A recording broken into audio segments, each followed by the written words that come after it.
मरकुस रचित सुसमाचार 9वां अध्याय।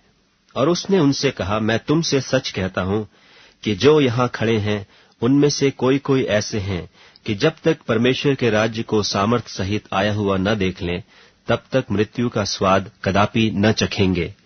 6 दिन के बाद यीशु ने पतरस और याकूब और यूहन्ना को साथ लिया और एकांत में किसी ऊंचे पहाड़ पर ले गया, और उनके सामने उसका रूप बदल गया, और उसका वस्त्र ऐसा चमकने लगा और यहां तक अति उज्जवल हुआ कि पृथ्वी पर कोई धोबी भी वैसा उज्जवल नहीं कर सकता। और उन्हें मूसा के साथ एलिया दिखाई दिया, और वे यीशु के साथ बातें करते थे। इस पर पतरस ने यीशु से कहा, हे रब्बी, हमारा यहां रहना अच्छा है, इसलिए हम 3 मंडप बनाएं, एक तेरे लिए, एक मूसा के लिए और एक एलिया के लिए। क्योंकि वह न जानता था कि क्या उत्तर दे, इसलिए कि वे बहुत डर गए थे। तब एक बादल ने उन्हें छा लिया, और उस बादल में से यह शब्द निकला कि यह मेरा प्रिय पुत्र है, उसकी सुनो। तब उन्होंने एकाएक चारों ओर दृष्टि की और यीशु को छोड़ अपने साथ और किसी को न देखा। पहाड़ से उतरते हुए उसने उन्हें आज्ञा दी कि जब तक मनुष्य का पुत्र मरे हुओं में से जी न उठे, तब तक जो कुछ तुमने देखा है वह किसी से न कहना। उन्होंने इस बात को स्मरण रखा और आपस में वाद विवाद करने लगे कि मरे हुओं में से जी उठने का क्या अर्थ है। और उन्होंने उससे पूछा, शास्त्री क्यों कहते हैं कि एलिय्याह का पहले आना अवश्य है? उसने उन्हें उत्तर दिया कि एलिय्याह सचमुच पहले आकर सब कुछ सुधारेगा, परंतु मनुष्य के पुत्र के विषय में यह क्यों लिखा है कि वह बहुत दुख उठाएगा और तुच्छ गिना जाएगा? परंतु मैं तुमसे कहता हूं कि एलिय्याह तो आ चुका, और जैसा उसके विषय में लिखा है उन्होंने जो कुछ चाहा उसके साथ किया। और जब वह चेलों के पास आया तो देखा कि उनके चारों ओर बड़ी भीड़ लगी है और शास्त्री उनके साथ विवाद कर रहे हैं। और उसे देखते ही सब बहुत ही आश्चर्य करने लगे और उसकी ओर दौड़कर उससे नमस्कार किया। उसने उनसे पूछा, तुम इनसे क्या विवाद कर रहे हो? भीड़ में से एक ने उसे उत्तर दिया कि हे गुरु, मैं अपने पुत्र को, जिसमें गूंगी आत्मा समाई है, तेरे पास लाया था। जहां कहीं वह उसे पकड़ती है वहीं पटक देती है, और वह मुंह में फेन भर लाता और दांत पीसता और सूखता जाता है। और मैंने तेरे चेलों से कहा था कि वे उसे निकाल दें, परंतु वह निकाल न सके। यह सुनकर उसने उनसे उत्तर देके कहा कि हे अविश्वासी लोगों, मैं कब तक तुम्हारे साथ रहूंगा और कब तक तुम्हारी सहूंगा? उसे मेरे पास लाओ। तबे उसे उसके पास ले आए, और जब उसने उसे देखा तो उस आत्मा ने तुरंत उसे मरोड़ा, और वह भूमि पर गिरा और मुंह से फेन बहाते हुए लौटने लगा। उसने उसके पिता से पूछा कि इसकी यह दशा कब से है?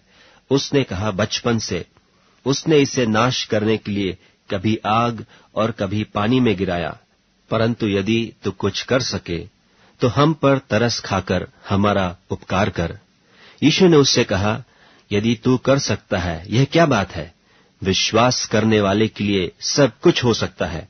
बालक के पिता ने तुरंत गिड़गिड़ाकर कहा, हे प्रभु, मैं विश्वास करता हूं, मेरे अविश्वास का उपाय कर। जब यीशु ने देखा कि लोग दौड़कर भीड़ लगा रहे हैं, तो उसने अशुद्ध आत्मा को यह कहकर डांटा कि हे गूंगी और बहिरी आत्मा, मैं तुझे आज्ञा देता हूं, उसमें से निकल आ और उसमें फिर कभी प्रवेश न कर। तब वह चिल्लाकर और उसे बहुत मरोड़कर निकल आई, और बालक मरा हुआ सा हो गया। यहां तक कि बहुत लोग कहने लगे कि वह मर गया, परंतु यीशु ने उसका हाथ पकड़ के उसे उठाया और वह खड़ा हो गया। जब वह घर में आया तो उसके चेलों ने एकांत में उससे पूछा, हम उसे क्यों न निकाल सके? उसने उनसे कहा कि यह जाति बिना प्रार्थना किसी और उपाय से निकल नहीं सकती। फिर वे वहां से चले और गलील में होकर जा रहे थे, और वह नहीं चाहता था कि कोई जाने, क्योंकि वह अपने चेलों को उपदेश देता और उनसे कहता था कि मनुष्य का पुत्र मनुष्यों के हाथ में पकड़वाया जाएगा, और वे उसे मार डालेंगे, और वह मरने के 3 दिन बाद जी उठेगा। पर यह बात उनकी समझ में नहीं आई, और वे उससे पूछने से डरते थे। फिर वे कफरनहूम में आए, और घर में आकर उसने उनसे पूछा कि रास्ते में तुम किस बात पर विवाद करते थे? वे चुप रहे, क्योंकि मार्ग में उन्होंने आपस में यह वाद विवाद किया था कि हम में से बड़ा कौन है? तब उसने बैठकर 12 को बुलाया और उनसे कहा, यदि कोई बड़ा होना चाहे तो सबसे छोटा और सबका सेवक बने। और उसने एक बालक को लेकर उनके बीच में खड़ा किया और उसे गोद में लेकर उनसे कहा, जो कोई मेरे नाम से ऐसे बालकों में से किसी एक को भी ग्रहण करता है, वह मुझे ग्रहण करता है, और जो कोई मुझे ग्रहण करता वह मुझे नहीं वरन मेरे भेजने वाले को ग्रहण करता है। तब यूहन्ना ने उससे कहा, हे गुरु, हमने एक मनुष्य को तेरे नाम से दुष्टात्माओं को निकालते देखा और हम उससे मना करने लगे, क्योंकि वह हमारे पीछे नहीं हो लेता था। यीशु ने कहा, उसको मत मना करो, क्योंकि ऐसा कोई नहीं जो मेरे नाम से सामर्थ का काम करे और जल्दी से मुझे बुरा कह सके, क्योंकि जो हमारे विरोध में नहीं वह हमारी ओर है। जो कोई एक कटोरा पानी तुम्हें इसलिए पिलाए कि तुम मसीह के हो, तो मैं तुमसे सच कहता हूं कि वह अपना प्रतिफल किसी रीति से न खोएगा। पर जो कोई इन छोटों में से जो मुझ पर विश्वास करते हैं किसी को ठोकर खिलाए, तो उसके लिए भला यह है कि एक बड़ी चक्की का पाट उसके गले में लटकाया जाए और वह समुद्र में डाल दिया जाए। यदि तेरा हाथ तुझे ठोकर खिलाए तो उसे काट डाल।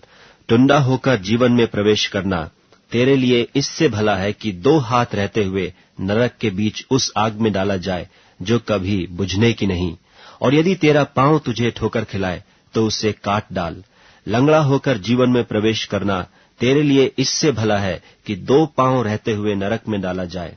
और यदि तेरी आंख तुझे ठोकर खिलाए तो उसे निकाल डाल। काना होकर परमेश्वर के राज में प्रवेश करना तेरे लिए इससे भला है कि 2 आंख रहते हुए तू नरक में डाला जाए, जहां उनका कीड़ा नहीं मरता और आग नहीं बुझती, क्योंकि हर एक जन आग से नमकीन किया जाएगा। नमक अच्छा है, पर यदि नमक की नमकीनी जाती रहे तो उससे किससे स्वादित करोगे? अपने में नमक रखो और आपस में मेल मिलाप से